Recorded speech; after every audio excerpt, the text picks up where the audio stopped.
कार्तिक मास कथा अध्याय 4। नारद जी ने कहा, ऐसा कहकर भगवान विष्णु मछली का रूप धारण करके आकाश से जल में गिरे। उस समय विंध्याचल पर्वत पर तप कर रहे महर्षि कश्यप अपनी अंजलि में जल लेकर खड़े थे।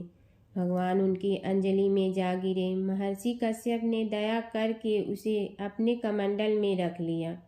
मछली के थोड़ा बड़ा होने पर महर्षि कश्यप ने उसे कुएं में डाल दिया। जब वह मछली कुएं में भी न समा सकी तो उन्होंने उसे तालाब में डाल दिया। जब वह तालाब में भी न आ सकी तो उन्होंने उसे समुद्र में डाल दिया। वह मछली वहाँ भी बढ़ने लगी। फिर मत्स्य रूपी भगवान विष्णु ने इस शंखासुर का वध किया और शंखासुर को हाथ में लेकर बद्री वन में आ गए। वहाँ उन्होंने संपूर्ण ऋषियों को बुलाकर इस प्रकार आदेश दिया, मुनीश्वरों, तुम जल के भीतर बिखरे हुए वेद मंत्रों की खोज करो और जितनी जल्दी हो सके उन्हें सागर के जल से बाहर निकाल लाओ।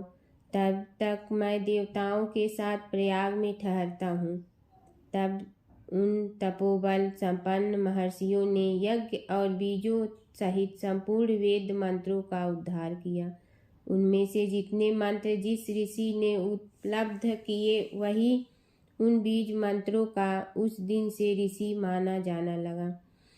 तदंतर सब ऋषि एकत्र होकर प्रयाग में गए। वहाँ उन्होंने ब्रह्मा जी सहित भगवान विष्णु को उपलब्ध हुए सभी वेद मंत्र समर्पित कर दिए।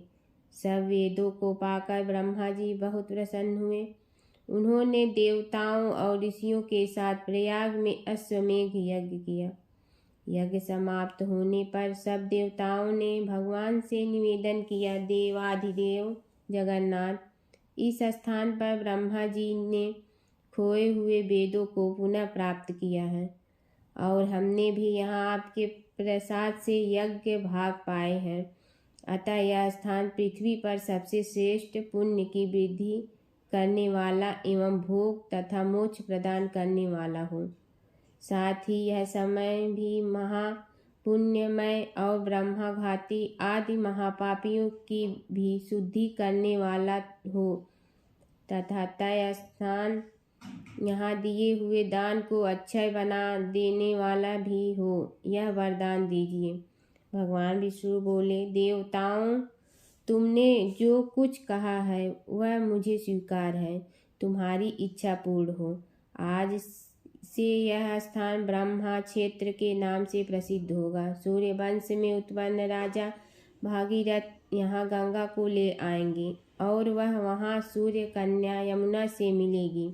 ब्रह्मा जी और तुम सब देवता मेरे साथ यहाँ निवास करो। आज से यह तीर्थराज के नाम से विख्यात होगा। तीर्थराज के दर्शन से तत्काल सब पाप नष्ट हो जाएंगे। जब सूर्य मकर राशि में स्थित होंगे उस समय यहाँ स्नान करने वाले मनुष्यों के सभी पापों का यह तीर्थ नाश करेगा। यह काल भी मनुष्यों के लिए सदा महान पुण्य फल देने वाला होगा। माघ में सूर्य के मकर राशि में स्थित होने पर यहाँ स्नान करने से लोक के आदि फल प्राप्त होंगे। देवाधिदेव भगवान विष्णु देवताओं से ऐसा कहकर ब्रह्मा जी के साथ वहीं अंतर ध्यान हो गए। तत्पश्चात इंद्रादि देवता भी अपने अंश से प्रयाग में रहते हुए वहाँ से अंतर ध्यान हो गए। जो मनुष्य कार्तिक में तुलसी जी की जड़ के समीप श्री हरि का पूजन करता है वह इस लोक में संपूर्ण भोगों का उपभोग करके अंत में वैकुंठ धाम को जाता है।